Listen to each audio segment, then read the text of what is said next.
This is a Louisville mass killer from a couple of weeks ago at that bank. Remember this case? Seems like a very long time ago. And, well, we just got his manifesto. At least people who have read it are talking to the media. It was 13 pages long, and this guy, Connor Sturgeon, 25 years old, made 3 big points. Number one, the point of this rampage, he wanted to kill himself, or suicide by cop, perhaps. Next, he wanted to highlight the mental health crisis in America. And finally, a call for more gun control. And this 13-page manifesto has been essentially released, and we've been briefed now on it. Imagine that, huh? With a call for more gun control. We get that manifesto, but when it comes to the Covenant School shooting in Nashville, which was committed by Audrey Hale, an individual that the police themselves told us was driven by her issues with her gender. This was a transgender person. We don't have that manifesto yet. It was many pages long, apparently a roadmap to her brain and what she wanted to do. And the cops did say the whole thing was related to her gender dysphoria. Did she identify as transgender? She does identify as transgender, yes. Is there any reason to believe that how she identifies has any motive for targeting the school? We can give you that at a later time. There is some theory to that. We're investigating all the leads, and once we know exactly, we'll let you know. All right, there's some theory to that. This is in the very early stages. They knew. They had already read the manifesto. They had it, and we are not getting it. Why not? Audrey Hale, a transgender person. Let's face it, transgender is in right now, and anything that would besmirch the reputation of the transgender movement, they're not going to release that.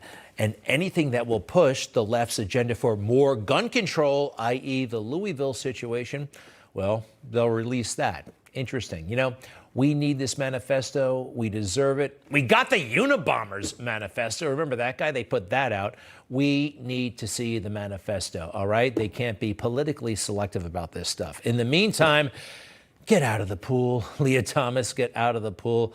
Members of Congress are trying, and the Republicans did a good thing today. First, you know, Leah Thomas was racking up the medals left and right, and biological women, competitors like Riley Gaines there, this is the moment she lost to Leah Thomas. Actually, she tied Leah Thomas, but they made her take second place. So a bill in Congress actually passed the House of Representatives today. It would prohibit biological men from participating in sports for women or girls. Total common sense. It passed.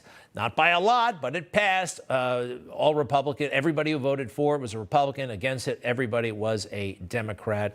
No bipartisanship, but common sense, right? And it's a closely divided issue. Leah Thomas, get out of the pool. What you're doing is not normal.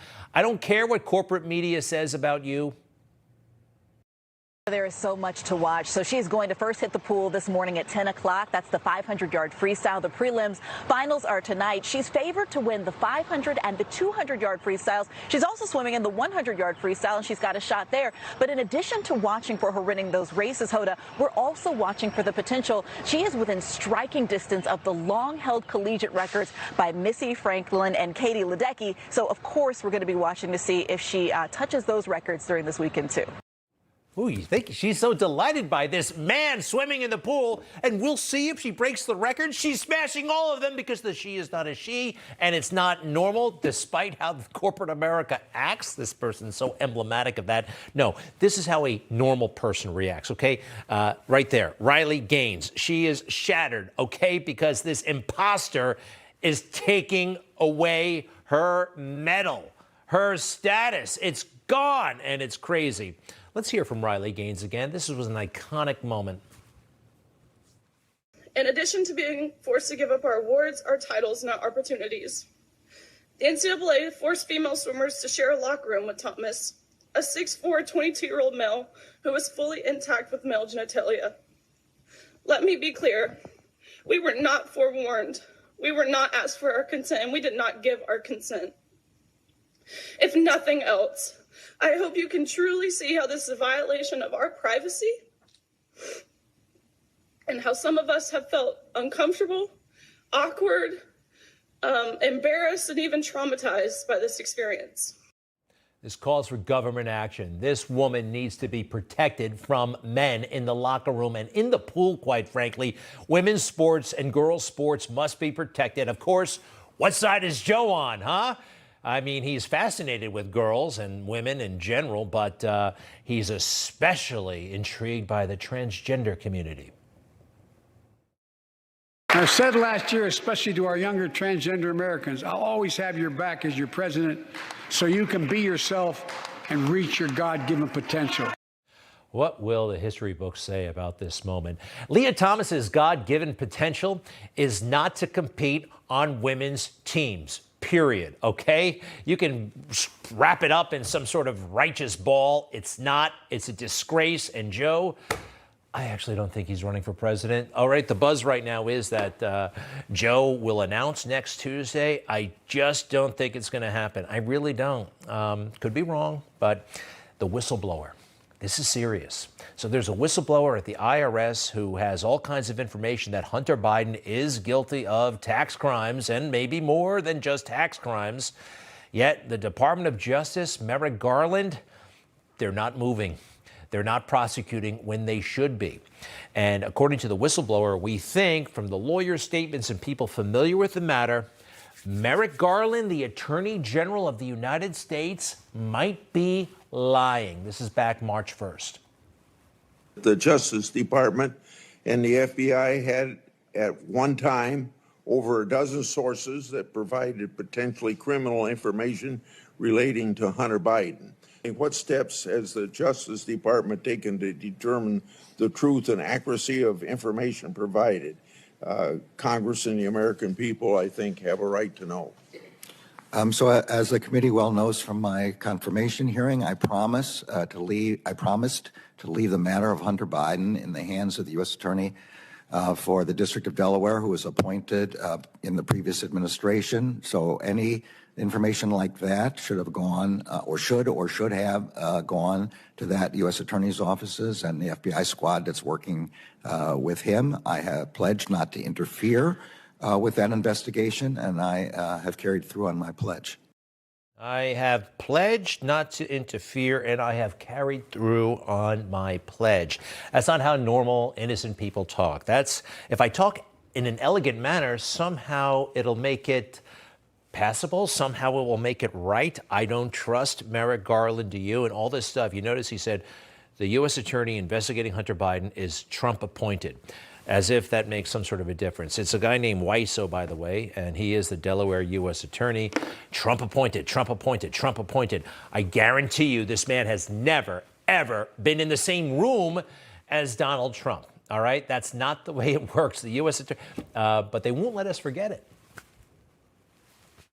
But after all these months, no resolution from a Trump-appointed U.S. attorney. The Trump-appointed U.S. Attorney in Delaware conducting the Hunter Biden investigation. That this is in the hands of Mr. Weiss. David Weiss is a holdover from the Trump administration. They deliberately left a Trump U.S. attorney from Delaware in charge because they understood the sensitivity of this.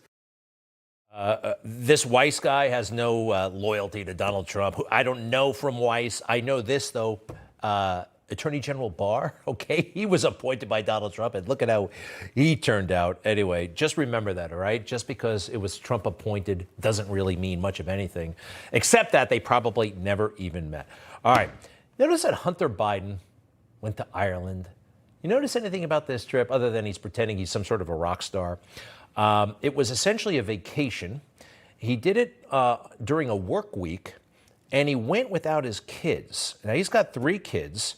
And I don't know if he's still going out with Haley, his brother's widow, but he went alone. Now, when he went to China with his father, they took a grandkid for optics purposes, one of Hunter's kids, huh?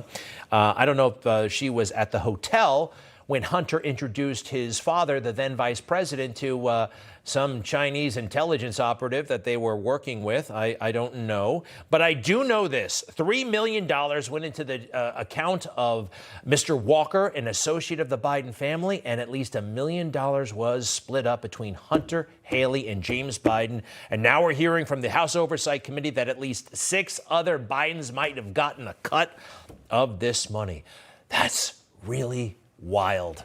And I think it's one of the reasons why Joe Biden's not going to run. And also, this puzzling statement from the Secretary of the Treasury today. As we take these actions, let me be clear. These national security actions are not designed for us to gain a competitive economic advantage or to stifle China's economic and technological modernization.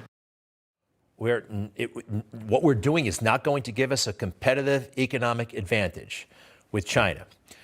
Don't we want one? Shouldn't we get one? Why not?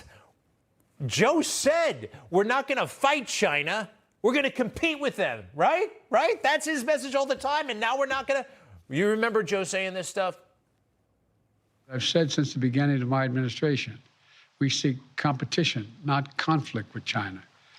In fact, I made this clear to President Xi of China. We need not have confrontation, but we have a stiff economic and technological competition.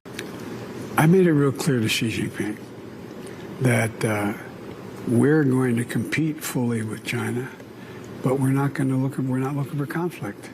The message in the Biden administration from the president to his Treasury Secretary is we're not even going to compete. We're not even going to go for the competitive advantage. What kind of country has America become? He's not running. I don't believe it. One of the reasons, actually, because now we know the family got money from China, all right? And we're going to know a lot more soon. But Joe has squandered, totally lost, not even squandered, canceled the one thing he said that made him really special. Remember this? You know who I am. You know who he is. You know his character. You know my character. You know our reputations for honor and telling the truth. I am anxious to have this race. I am anxious to see this take place. The character of the country is on the ballot. Our character is on the ballot. Look at us closely. We have been looking at you closely. Now we know about the money. And Donald Trump, yeah, they indicted him. And guess what? We're more loyal than ever before because we know it's a fake case. Unlike the one against you, President Biden, you're in trouble. I expect to see you not run for president. Could be wrong, but you can't beat him. You can't beat him. No way. Not happening. I'll be right back.